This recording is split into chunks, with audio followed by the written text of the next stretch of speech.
Sobre la teriparatida, es un análogo de la paratormona. La paratormona tiene 84 aminoácidos. En este caso, la teriparatida tiene solamente el fragmento 1 al 34. Es un análogo biosintético y, como toda hormona proteica, se administra a nivel subcutáneo. La administración tiene que ser diaria, con lo cual es un tanto engorrosa, y debe ser de una administración intermitente. ¿Qué quiere decir esto? Que debe haber periodos de descanso a la exposición de teriparatida, porque si uno sostiene a lo largo del tiempo, de manera prolongada, la influencia de la paratormona, claramente el proceso que va a prevalecer es la resorción ósea, como vimos en el repaso de fisiología. Entonces, la administración intermitente de la teriparatida lo que en realidad haría sería aumentar la expresión de osteoprotegerina particularmente en lugar del RANK ligando y del receptor RANK, em, favoreciendo más que nada la producción de matriz ósea. Esto mejoraría la arquitectura del hueso. La contra que tiene es que su inicio de acción no es instantáneo, sino que tarda unas cuantas semanas a meses hasta que se evidencia el efecto. Su mecanismo de acción es a través de receptores propios ligados a proteínas GS o GQ, y las indicaciones, obviamente, aparte de la osteoporosis, pueden ser también la hipocalcemia resistente a otros tratamientos. Se elimina por un metabolismo hepático y renal. Los efectos adversos de la teriparatida obviamente va a ser la hipercalcemia, justamente por este efecto contrarregulador. No es lo más frecuente, pero es algo muy preocupante a tener en cuenta. También puede producir nefrolitiasis por cristales de oxalato. Siempre se refieren, los más frecuentes son cefalea, náuseas, mareos y mialgias. Hiperuricemia también puede producir hipotensión ortostática, y ha habido en estudios de animales, principalmente en ratas, de reportes de osteosarcoma. Esto no ha sido reportado en humanos, con lo cual parecería no haber riesgo en nuestra especie. Sobre la vitamina D3, es muy importante que sepamos que nosotros podemos generarla gracias a los rayos UV y la ruptura de uno de los anillos del ciclo pentano perhidrofenantreno a partir del colesterol, pero lo más relevante va a venir de la dieta, que podemos incorporarla como vitamina D o colecalciferol. Esta vitamina D necesita activarse para tener su acción endógena a través de dos hidroxilaciones. Una es a nivel del carbono 25, mediado por la 25 hidroxilasa o citocromo 27A1, a 25 hidroxi D3 o calcidiol, y luego hidroxilarse nuevamente en el carbono 1. Esto mediado por la 1-alfa hidroxilasa o el citocromo 27B1. Esta enzima es activada por la paratormona, como vimos anteriormente, ante descensos de la calcemia, y se encarga de justamente producir el metabolito más activo, que es el calcitriol, que inhibiría también la liberación de paratormona. Este sería el metabolito más potente, que media las acciones de la vitamina D3 a través de su propio receptor, un receptor nuclear de la superfamilia justamente de receptores nucleares esteroides y tiroides, y que su efecto sería inducir la expresión de canales epiteliales de calcio, como el TRPV6 o los canales iónicos de calcio B1.3, a nivel principalmente intestinal y también renal. De esta manera se optimizaría la absorción de calcio de la dieta y se minimizarían las pérdidas a nivel renal. Debería considerarse una hormona, pues es producida por el cuerpo y sería movilizadora de hueso, pero no necesariamente formadora. Quizás sí de una manera más indirecta. Hay efectos no genómicos de los cuales no nos vamos a encargar hoy, pero piensen que median otras cuestiones y podrían tener algún grado de impacto sobre algunas enfermedades autoinmunes y el cáncer. Su inactivación tiene que ver con la hidroxilación del carbono 24, que puede suceder en dos instancias, antes de que se genere el metabolito más potente o después. Y esto es inducido por el factor de crecimiento fibroblástico 23, que inhibe a la 1-alfa hidroxilasa y potencia la acción de la 24 hidroxilasa. Me parece muy importante también resaltar dos cuestiones a nivel de la vitamina D3. Uno es que puede administrarse de manera exógena por vía oral, pero es una sustancia muy liposoluble. Por lo tanto, debe administrarse con las comidas para que pueda potenciarse bien la liberación de bilis y de esta manera optimizarse su absorción y mejorar su biodisponibilidad. Tiene una vida media bastante larga.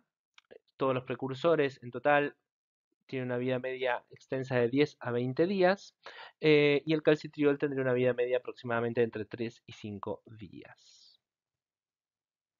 Resalto que la activación por la 1-alfa hidroxilasa es lo que media su mayor efecto biológico.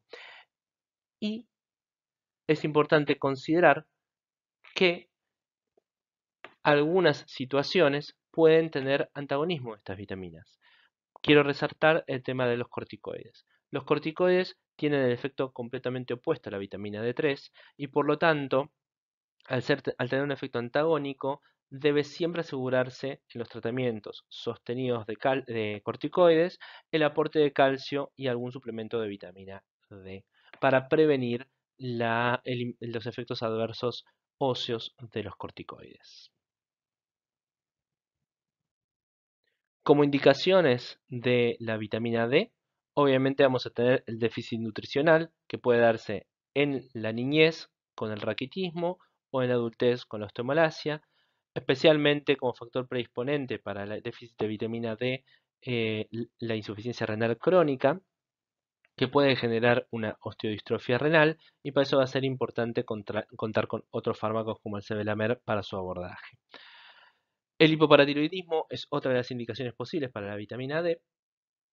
La osteoporosis para disminuir al mínimo la posibilidad de que la falta de vitamina D favorezca la falta de formación de hueso adecuado. Y en algunos casos se administra como suplemento dietético en algunas condiciones predisponentes a no producir suficiente vitamina D como prevención o en los tratamientos de corticoides a largo plazo.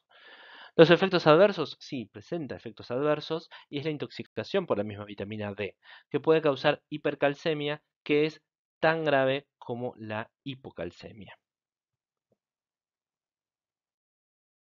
Los suplementos de calcio, solo voy a nombrar algunos en general, los que se dan por vía oral, principalmente el carbonato de calcio, que también es usado como antiácido, tiene un alto porcentaje de calcio de disponibilidad inmediata y bajo costo. Se administra con las comidas y es el que principalmente se utiliza. Es muy importante también contemplar la vía endovenosa para correcciones en situaciones de urgencia y para esto más que nada se utiliza el gluconato de calcio. Es menos irritante por esta vía y hay que pasarlo por infusión lenta para evitar arritmias. Pasemos a los antirresortivos. Los bifosfonatos son como la vedette de esta clase, así que nos detenemos un rato sobre esto. Son análogos del pirofosfato, o sea, esta fórmula química va a ser muy similar a la de los bifosfonatos, con la diferencia de que en lugar de que haya un enlace eh, con un puente de oxígeno entre dos fosfatos, el puente lo va a hacer el carbono y vamos a tener la posibilidad de poner distintas cadenas a estas uniones que nos sobrarían, entre comillas, del carbono. Originalmente se habían desarrollado como anticorrosivos, parece que se descubrieron de alguna manera las bondades de los bifosfonatos a nivel del hueso. Justamente lo que sucede es que estos bifosfonatos tienen gran afinidad por el calcio de hidroxiapatita, o sea, quelan cationes divalentes, entonces se concentrarían en los sitios de remodelación activa, incorporándose a la matriz ósea. Dentro de la clasificación de bifosfonatos tenemos los de primera generación, los primeros que surgieron, que no contienen grupo nitrógeno en las cadenas que se suman a las R's que vimos anteriormente de los carbonos, ¿no? El dihidronato, digamos que podría ser la droga patrón, si me dan a elegir a mí, pero luego se desarrollaron los aminobifosfonatos de segunda generación, que lo que hacen es aumentar muchísimo la potencia antirresortiva de los bifosfonatos, dentro de los cuales podemos nombrar el pamidronato, el alendronato y el ivandronato. Por último, tenemos los de tercera generación que siguieron aumentando la potencia antirresortiva ante la incorporación a una de sus cadenas de un anillo que contempla un grupo amino, ¿sí? Dentro de este grupo tenemos al risedronato y al soledronato. Los bifosfonatos disminuyen el riesgo de fracturas de entre un 35 y un 65% a las personas con osteoporosis. ¿Cómo ejercen su acción entonces los bifosfonatos? Bueno, los de primera generación tienen su acción a nivel, obviamente, de los osteoclastos. Inducen la apoptosis del osteoclasto justamente por realizar intercambios con la molécula terminal del pirofosfato del ATP, neutralizando el uso de este por parte de los osteoclastos y favoreciendo su apoptosis. La interferencia tendría que ver por incorporarse a análogos del ATP y producir la deficiencia energética al inhibir la ADP-ATP traslocasa mitocondrial. Los aminobifosfonatos tendrían una acción adicional a esta, que sería inhibir la vía del colesterol por la inhibición de la farnesil pirofosfato sintasa, que forma parte de la ruta del mevalonato. Esta enzima es fundamental para la supervivencia de los osteoclastos, aparte de que al disminuir la síntesis del colesterol, también disminuye la síntesis de isoprenoides, que son necesarios para las modificaciones adicionales para las enzimas destinadas a la resorción ósea, y al disminuir la isoprenilación, disminuye la resorción ósea y la maduración de los osteoclastos. Esto microscópicamente afectaría al citoesqueleto del osteoclasto, favoreciendo el despegue de su matriz por no poder lograr un ribete en cepillo adecuado, sin que pueda continuar con la resorción ósea y luego seguir su camino hacia la apoptosis. Pueden presentar algunas acciones antitumorales por inhibición de oncogenes angiogénicos e inhiben la quinasa del receptor del factor de crecimiento epidérmico, así como también la adenina nucleótido translocasa que mencioné, necesaria para la formación de análogos del ATP. Les dejo un cuadrito de clasificación por la potencia antirresortiva que tiene cada uno. Fíjense, los que no tienen grupo amino, su potencia antirresortiva es muchísimo menor comparada con las que tienen grupos aminos, y ni hablar de las 10.000 veces mayor de la potencia que poseen el risedronato o soledronato de tercera generación. Estos fármacos tienen una farmacocinética muy particular. Son muy hidrosolubles. ¿Esto qué quiere decir? Que tienen una pésima biodisponibilidad por vía oral. Sin embargo, se administran principalmente por esta vía. 1 al 6% de lo que se administra es lo que finalmente está biodisponible. Por lo tanto, hay que tener muchas precauciones en cuanto a las interacciones con alimentos. Lo ideal es que, al ser quelantes de cationes divalentes, no sean administrados con las comidas. Deben estar siempre en ayunas. También es importante que recuerden que son muy irritantes a nivel gástrico y a nivel esofágico. Por lo tanto, la persona que va a tomar el bifosfonato tiene que estar entrenada para esto. ¿Qué tiene que hacer? Tomar con un vaso abundante, un buen vaso de agua de la canilla, ¿sí? O sea, que no sea mineral el agua, el bifosfonato, y mantenerse erguida durante 30 minutos posteriores a la ingesta, que no se acueste para evitar el reflujo. Obviamente también pueden administrarse por vía parenteral, y esto podría servir para espaciar aún más las administraciones y aplicar dosis mayores a las utilizadas por vía oral. La vía parenteral sería la endovenosa, y espaciar las administraciones podrían ser, por ejemplo, para el soledronato, administrarlo una vez al año en infusión de 15 minutos, y esto demostró también que sea capaz de reducir las fracturas vertebrales en un 70% y las de cadera en un 40% luego de 3 años de seguimiento. Em, Se depositan en hueso. Tienen una vida media muy, muy, muy, muy breve, pero sus efectos persisten más allá de la eliminación completa del fármaco. ¿Por qué? Porque se depositan en el hueso, se incorporan a los cristales de hidroxiapatita, y eso genera que en los sitios principalmente de remodelación esté principalmente su efecto. O sea, que inhiban los sitios de resorción ósea activos en ese momento. Su permanencia en el cuerpo es de varios años. Su eliminación es fundamentalmente por vía renal y no sufren ningún tipo de metabolismo. Están contraindicados, como su eliminación es exclusivamente por vía renal, en pacientes con insuficiencia renal, principalmente aquellos que tienen una filtración menor a 30 mililitros por minuto.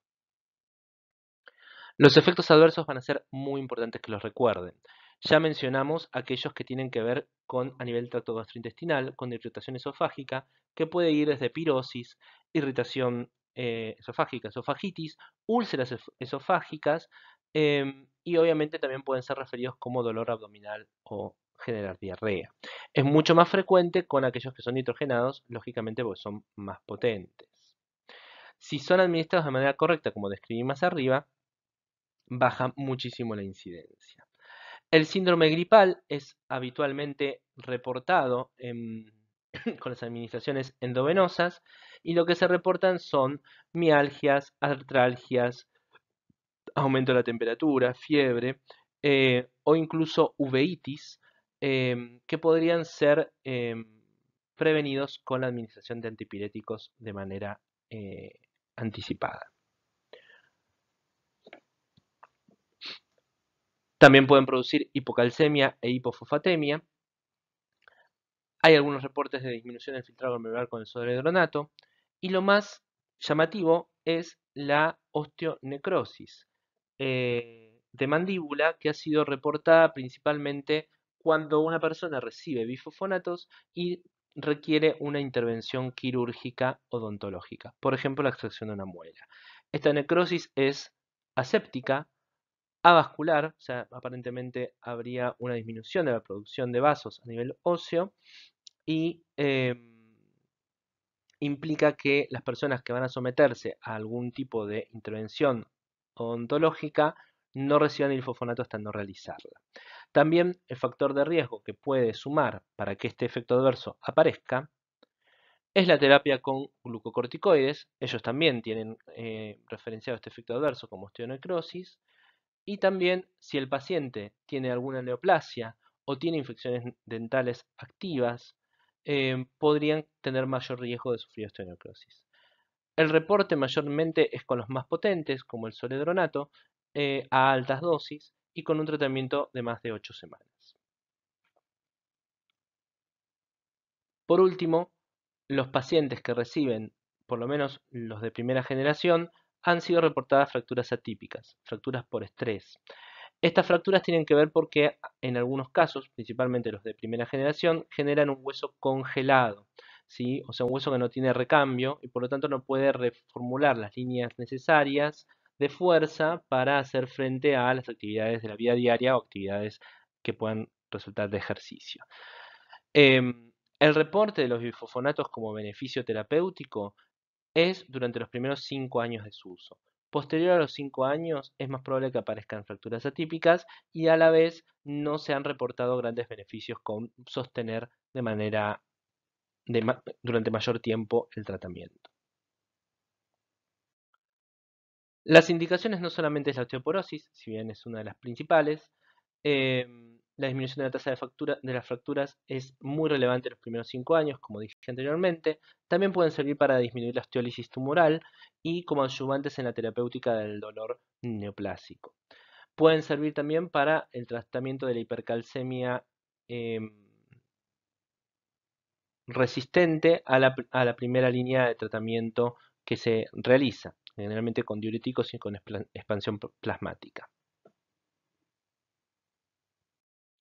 Dos palabras del denosumab.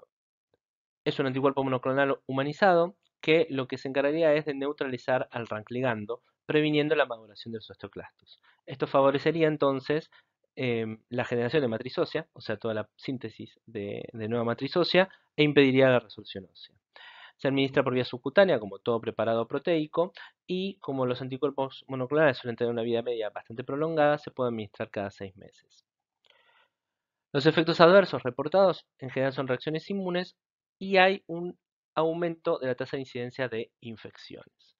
Cuando hablamos de reacciones inmunes hablamos de exantemas y cuando hablamos de infecciones pueden ser cistitis, diverticulitis, neumonías, celulitis, que tienen que ver un poco porque el RANK ligando es importante en la regulación de algunas células de la inmunidad.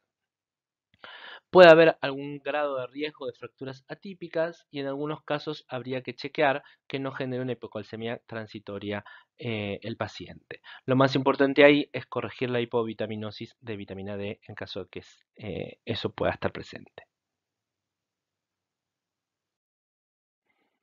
Sinalcalcer es un agonista de los receptores calciosensibles y sirve para el tratamiento del hipertiroidismo secundario. Su administración es oral y el efecto adverso más esperado es la hipocalcemia.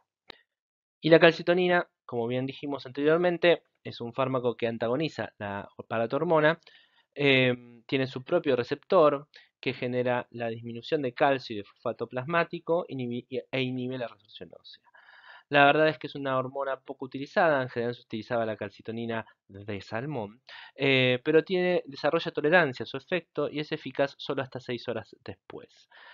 Fue reemplazada por otros fármacos como los bifosfonatos que fueron muchísimo más útiles a la hora de prevenir las fracturas patológicas. Y el principal efecto adverso obviamente era la hipersensibilidad. Les dejo la bibliografía que utilicé para esta clase y les agradezco mucho. Si hay alguna pregunta, me pueden escribir a este mail.